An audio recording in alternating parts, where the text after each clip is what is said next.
Say a family was targeted in a mass shooting that stretched across East St. Louis. 5 family members killed at 3 different crime scenes. And tonight, 2 teens are in custody. Fox News Cameron Mendoza has the latest from investigators and city leaders, along with reaction from neighbors. This feels like something that would happen on the first 48, not nowhere near right across from me. Neighbors Kavion Johnson and Samuel McLean Jr. at Gompers Public Housing Unit were in shock. It's a peaceful neighborhood, so when everybody get woke up and to hear that it's a female deceased, that's a lot because we're not used to it. By the details of a quintuple homicide that happened on Sunday. At least 7 members of the targeted family were shot at multiple locations in the East St. Louis area. And as of right now, 5 victims have been confirmed deceased. We're brothers and sisters, and I don't like to see my women lose their lives. I don't like to see nobody lose their lives, and especially here. Our city prides just connection and brotherhood and sisters, you know what I mean? So to see anything like this, it's hard for me. Police tell us this happened this morning across 3 different places. One person died at a shooting at a home at 39th and Summit. 3 other victims were shot in a home at the Gompers Public Housing Complex. One person died after being shot in Jones Park. 2 people were shot at Jones Park, and they survived but have serious injuries. The victims are 49-year-old Sherry L. May, 21-year-old Quentin L. Thompson, 24-year-old Devin D. May, 25-year-old Shania W. Thompson, and 74-year-old Patricia A. May. Police arrested a 15 and 16-year-old after the shootings at Frank Holden State Park. Director for the Illinois Police, Brendan Kelly, says there's not a motive at this time as the investigation continues into how the events unfolded, but there are relations between the victims and the suspects. It's terrible, it's evil, but it will not keep this city down. The progress we have made will not be lost as a result of this terrible acts of violence that have occurred in this community today.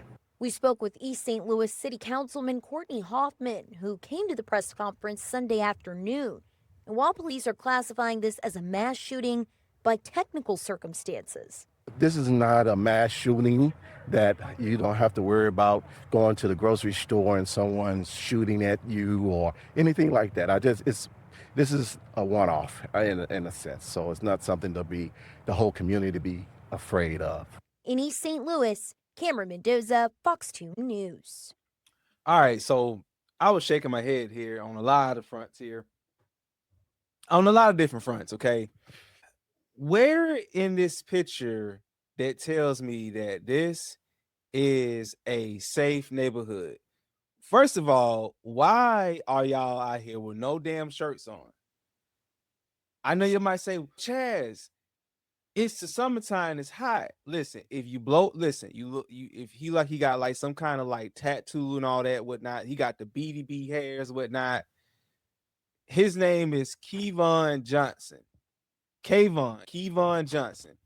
First of all, who be naming y'all? Why y'all be naming y'all kids stuff that y'all know? Okay, they know they're not gonna get a job. They know they bound not to get a job. Now they might go to the military, but they may not get a job. This guy right here too. Look, listen, both of them. Y'all looking like y'all on the lookout, like y'all part of a gang or something. You peaceful neighborhood. Excuse me. When you see building structures, they got that kind of like little dark brown brick layer. Oh, you know that's a housing project. This looks like something out of The Wire. Like, where is he? Was like, well, again, Samuel, he might have a chance. Okay, he might have a chance. He might listen. You got no shirt on. You got a chain on. Underwear showing, saggy pants. Y'all, you know what I'm saying, looking around like, I'm not saying they probably like, I ain't gonna say they're not hurting, but it doesn't, the outwardly appearance doesn't give me that y'all hurting. Oh, it not. But where is it? Where in this is a peaceful neighborhood? The grass is not cut. That picture don't tell it.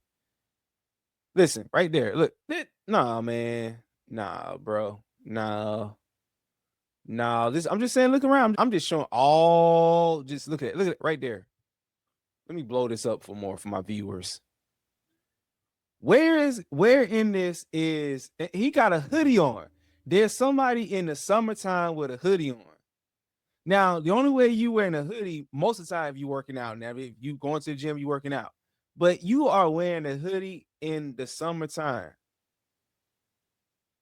Y'all look unbothered. See, that's my whole thing is like everybody in this picture, everybody in the video, everybody who was talking, everybody look unbothered. They look unbothered. It's a sad situation. It's fucked up. Okay. I'm just gonna keep it real. Just keep it a buck here. Okay. But 7 people got hit. And none of you, and this is what I always say on the show. This is crime of selfishness. This is another Tuesday afternoon. This is Tuesday morning. Now I think this happened Sunday. This happened Sunday morning. Happened Sunday. So it is Tuesday recording this video. 81 degrees at the time of this. Y'all look unbothered. This look like this is a normal. I'm not saying maybe 5 people at one time, but this look like stuff like this happen pretty regularly over in this area, whatnot. Maybe you might get a week where nothing don't pop off, but then the next 2 weeks some pop off. I will not be collecting gold. I will not collect gold. I will not be collect gold and pass 200, whatever. Nah, man, listen. I'm just gonna keep going. Look at the video. Look at some more. Listen. This again. The guy, everybody talking or whatever and all that. Again, this look like my man's over here. He got the drunk collar. City councilman. Again, nobody appears to be bothered by this. They don't appear to be bothered by this. Okay, this is a regular Sunday for them. They hit a 74-year-old. A 74-year-old got hit. Listen, they took out everybody. Listen, this ain't gonna make no national news. It's almost like this got the earmarks of the homeboy that shot and killed all 8 of his whole family. Stuff like this go down on a regular basis. And it's usually somebody that's connected. Somebody, like they said, it's a couple of teenagers and whatnot, which is somebody, thankfully, they found the teenagers and whatnot. They nabbed the teenagers. Because a lot of times, some of these communities, the community side, they do what they can to protect the YNs out there. Okay. Courtney Hoffman might be a rehabilitated street hoodlum of his time.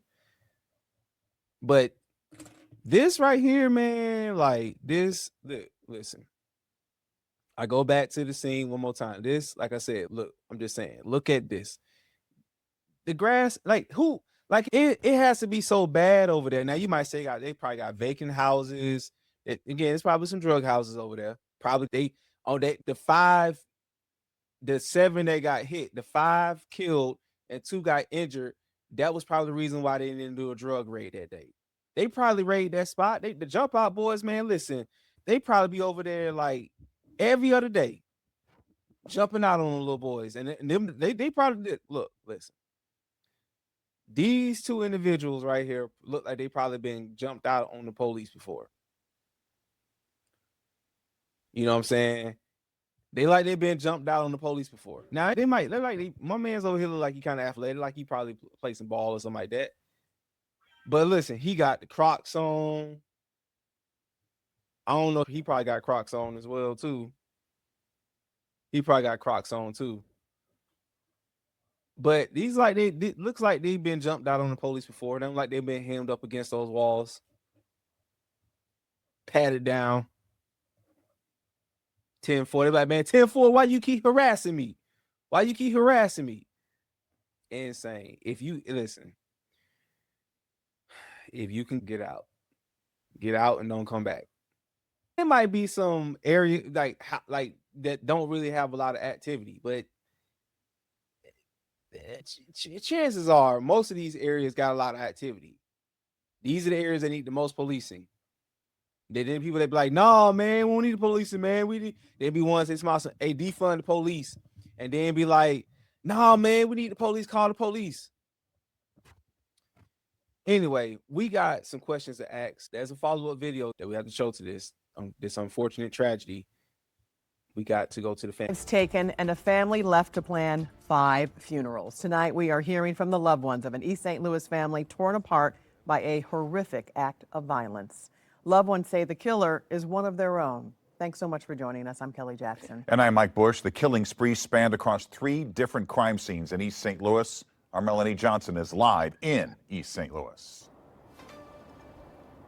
Yeah, Mike and Kelly, I spent the day speaking to this heartbroken family, just shattered and trying to comprehend how one of their own could kill the people that they love. A teen couple has been arrested in connection to these murders tonight, and I spoke to the 15-year-old suspect's father, who says his daughter's decision has crushed his family after she killed her own grandmother and his own mother.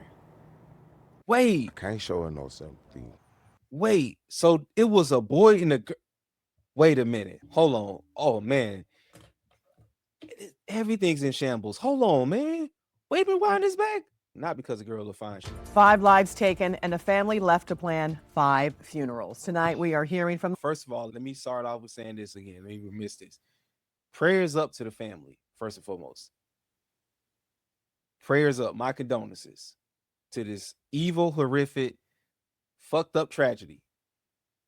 Just got to call it what it is. Okay? None of these people, for whatever reason, not. And even if we know what the reasons are, I don't think they deserve to lose their life. They probably lost their life over some bullshit. Okay, but let me replay this again.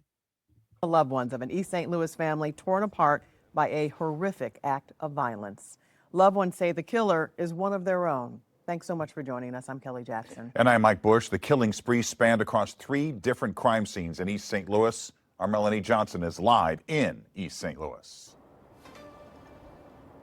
Yeah, Mike and Kelly, I spent the day speaking to this heartbroken family, just shattered and trying to comprehend how one of their own could kill the people that they love. A teen couple has been arrested in connection to these murders. Okay. Just want to make sure that I heard. Man. Tonight, and I spoke to the 15-year-old suspect's father, who says his daughter's decision has crushed his family after she killed her own grandmother and his own mother. I can't show. What are we doing out here? Be sober-minded. Be watchful. Be vigilant. Oh man. We're gonna go in so hard. Wow, what the fuck? The boyfriend, the girl, like, what drove y'all to do this? Y'all whole lives. Listen, coming from an area like that, you already behind the 8 ball. You already got to get to the starting line. You got to at least it's a fight to struggle to get to the starting lineup. Pops, bro, what happened? I know he's finna speak. I know we got my guy, my G. What happened?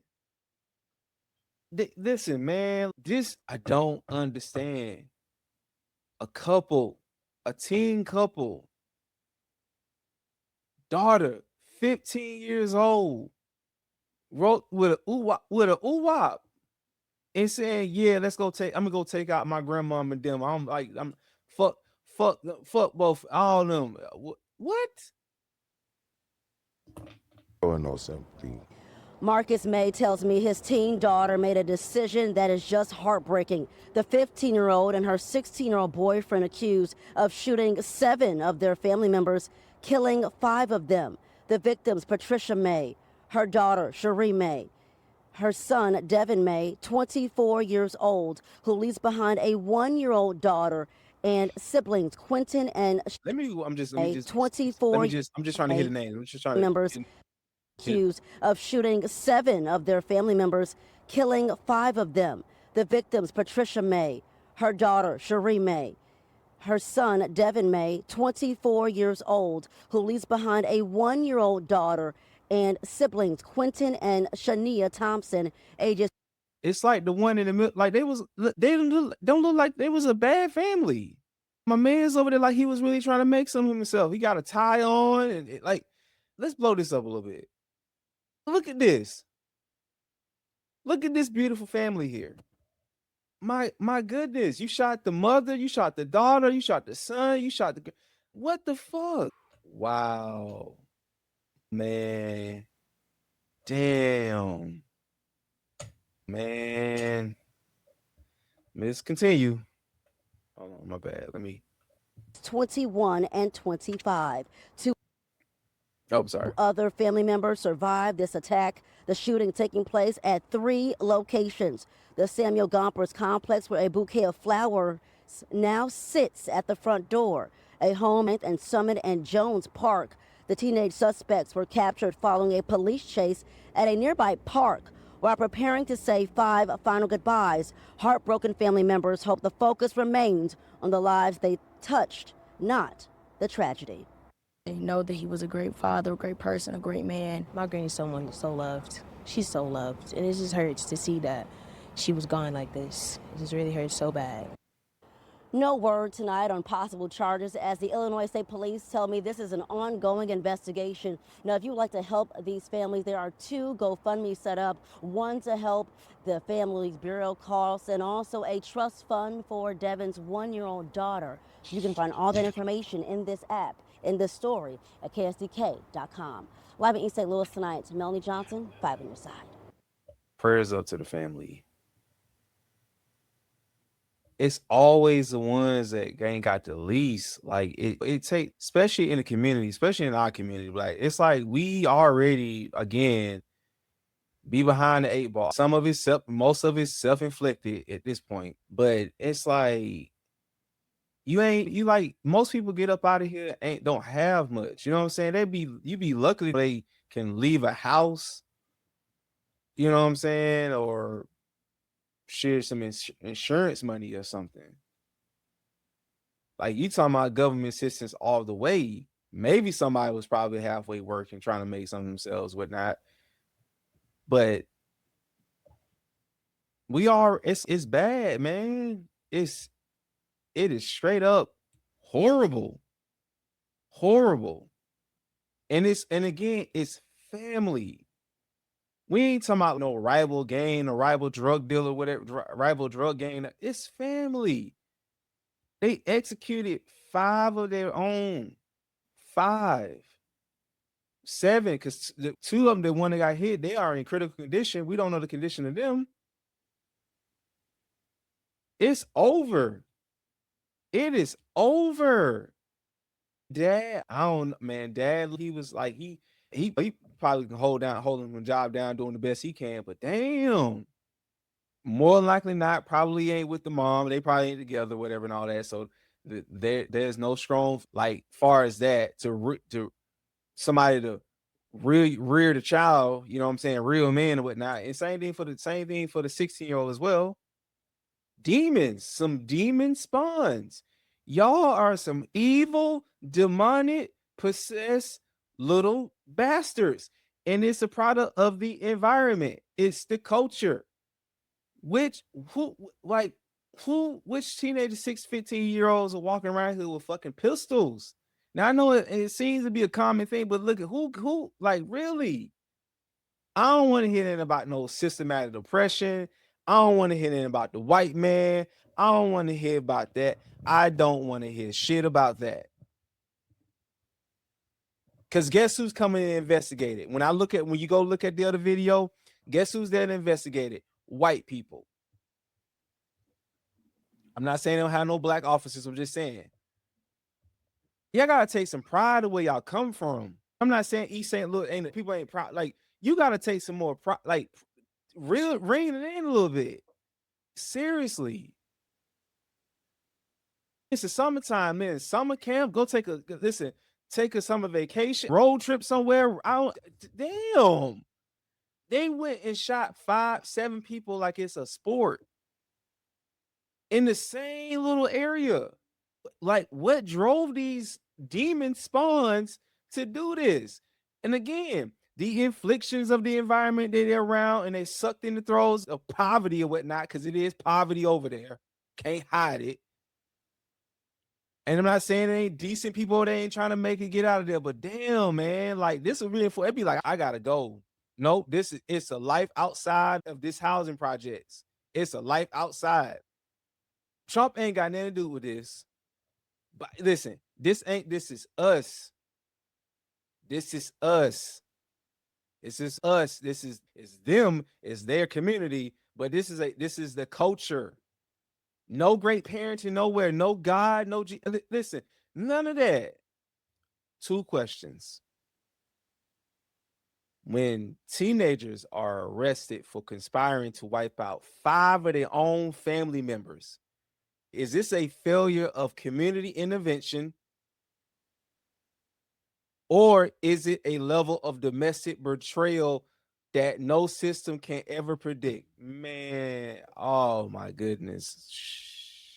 If I had to answer it, it's both. Because you can't, again, this is not something, unless there was some kind of words that was changed on a text thread somewhere and on the Instagram live, whatever. I don't know. But this is a failure of community intervention. You know what can solve that? You know what can fix all that? You know what they call the rod of correction. Thy rod, thy staff, they comfort me.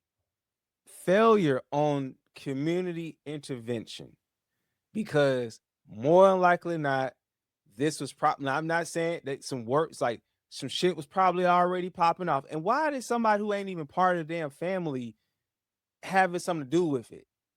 Who talked who into doing this? They're babies. Y'all are babies. Y'all kids. What the? Listen, you got to listen. Parents out there, again, who got 15, 16-year-olds, or even if you listen, please be for your children. Be there. Rein them in. Reel them in. Get on their ass. Stay on them. Listen. Get them out of the area. Get them out of the neighborhood if you possibly can. But also understand this. Listen, they got a long time to be an adult. Enjoy being a kid. You got a lifetime being an adult. It's a failure. It's a failure. I know that. Listen, I'm not saying the dad ain't in shambles. Again, it looks like everybody appear to be unbothered by this. Again, I am going to say that again. Everybody appears to be unbothered by this. But I'm not saying they ain't gonna grieve and mourn and whatnot. But I'm just saying what I'm seeing, like they're unbothered. They probably knew some shit was gonna probably pop off.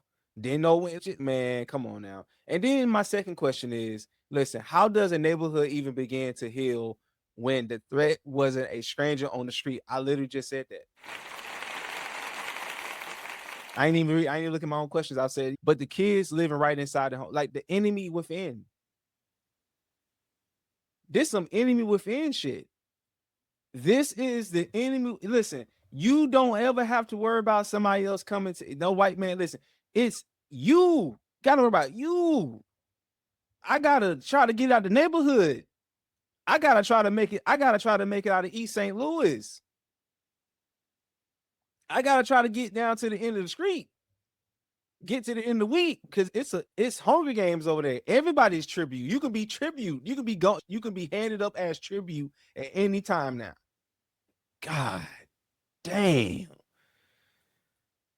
Oh man. Okay, we got to move on to the next story. This is, oh my God, this is bizarre. This is not real. It cannot be real over there. It cannot. The thing about it is, it's real because waking up to it. It happened. That's the thing. It happened. Didn't I have a 10-year-old that shot and killed somebody? What's going on? See, East St. Louis, y'all are in shambles right now. What is happening? What is going on, man? What is going on? All right, we got to move on. Hernandez is live along Memorial Drive in DeKalb County, where police found the victim's body. Oh, she looked good. Linda, I wonder something that police used during this murder investigation. Take a look at this camera mounted up on a business here on Memorial Drive. The family's happy that police made an arrest, but it's what the family found out about the suspect's past that has them even more upset. I don't think my brother knew this person. The family of Juan Sanchez says they've never seen this man accused of killing Sanchez, Marlo Hawkins, and they can't make sense of what police say happened back on June 29th. Police found the 35-year-old father of two shot to death behind these businesses on Memorial Drive in southeast Atlanta. Had a video that they was able to get from Goodyear, and in that video they see that my brother and the two suspects were walking down the street, and they ended up in that corner. Seemed like they were having a discussion. He just walked away and they shot him from behind. About 10 days after the fatal shooting, police arrested Hawkins. Hawkins had already served 20 years in prison for a different crime. Less than 1 month after Hawkins' release from prison, police say he committed another crime. They say he raped a woman back in December. 6 months after that, police say Hawkins shot and killed Sanchez. And now Hawkins is facing charges for the rape and murder. Angry. Oh, man. What is going on here? What is happening? I'm so angry. The family put this memorial together. It's been therapeutic for them. They left Kit Kats by the flowers because that was the victim's favorite candy. If anything about this murder, police still want to hear from you. Call Crime Stoppers. We're live in DeKalb County. Taisha Fernandez, Channel 2, Action. Thank you for that, Taisha Fernandez. Hey, man, listen, we got to put our profiling hat on. Okay, listen, this man right here, he was bound for the pen. He was made for the penitentiary. He didn't want to be let out. He probably was sad when they let him out after 20 years. He probably like, fuck, man, they let me out. Fuck, man, I was having a good time over here. Probably got him a little boyfriend. Yep, he was gay for the stay. Crazy. When he got out, they said what he committed a rape. And then 6 months after, and it is homeboy. He listen. I think that people love jail. They love prison. He was not looking to get his life back together. He was not looking to. And prayer, first of all, prayers up to their family. Okay. He was not looking to get out. He didn't want to get out. Whoever, listen, I know, you know what I'm saying, because what he was in for, let me see what they say. Street. He just walked away and they shot him from behind. About 10 days after the fatal shooting, police arrested Hawkins. Hawkins had already served 20 years in prison for a different crime. Less than 1 I wonder, because it had been something, probably been something big, because he probably, to do 20 years or whatnot. month after Hawkins' release from prison, police say he committed another crime. They say he raped a woman back in December. 6 months after that, police say Hawkins shot and killed Sanchez. I'm saying he got out a month later. He raped the woman. This man did not want it. He did not want to get out. I'm just going to say it. He did not want to get out of prison at all. His life was in shambles. He said freedom. He said, freedom. Fuck y'all mean freedom? Man, ain't not death for me. Sure enough, he was right for him. Ain't in that, man. They always say, ain't in out there, but nah. Man, he was bound for it. He's bound for it. He probably was a receiver and a giver inside. Now you get your wish. Now you go back. Listen, it's a question.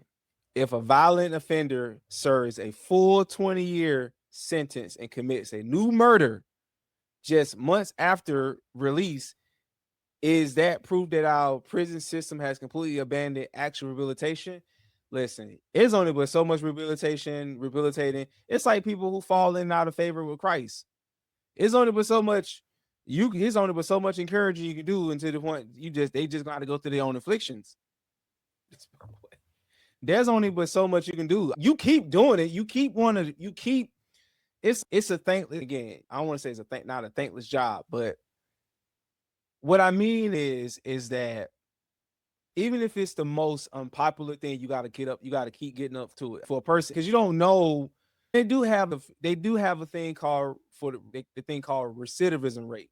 And they do that. That's a real thing. They do surveys. They do like especially when they go before a parole board and stuff like that to say, okay, what's the likelihood of this person committing another offense and being back up in here? Chances are I don't know. I want to know what his recidivism was with 20%. Shit, bullshit. Shit, 200%. What I'm trying to say is, and I know I'm going off on a tangent, if you understand what I'm saying, it's hard. Some folks just do not, it's just people you just can't negotiate with. It's what do you do if the prisoner don't want to leave? He's free to go. What do you do? Do you just keep him? Do you just waive your rights and say, nah, man, I want to stay inside. I don't want to get out. I want to stay in here. Keep me in here. He probably was braiding somebody's hair. He probably was the big spoon. Sometimes he probably was the little spoon. I ain't gonna cap. I ain't gonna listen. It's somebody he was bound to go back. He was prison bound. He was jail bound. Got his he got 20 first little piece of box in 20 years. Crazy. If I got, man, listen, I ain't trying to go back. I'm not even trying to go at all. Nope, not trying to go at all. I ain't listen. When I even have nightmares, I have dreams, I'll be like, hold on, wait, let me wake up. Hold on, man. Nah, man. This father of two, man, he didn't deserve that, man. He didn't deserve that. Shot him in the back. And second question is, at what point do we stop calling these isolated incidents and start holding these release boards accountable for putting predators back on the street? Ooh. Oh man, that's a good question there. Listen, it's one thing if you went in there for like armed robbery, right? You didn't kill nobody, right? Or you went in there, vehicular manslaughter, involuntary manslaughter, or something like that, right? I know you took a life, or you may probably move some drugs or something like that. I don't know, or some credit card frauds or something like that, right? I'm trying to think of something that like these release boards, because again, you gotta sit before a board. Gotta sit before a board. That's a real good question there. Now that's what we can get some commentary to. Like when you start holding these release boards accountable, because and again, this is just my opinion. It's just my raw opinion. Because we've seen a lot of this happen. Even we've seen when judges, we've seen it. Listen, we don't live in the echo chamber over here in the night audit. We've seen this. And the questions be like, how could they let someone out? Why would it take him to commit 15 more offenses to get put back in jail? So much for y'all criminal justice reform. Because I'm pretty sure that the decision isn't unanimous. I think the decision has to be unanimous to let someone go.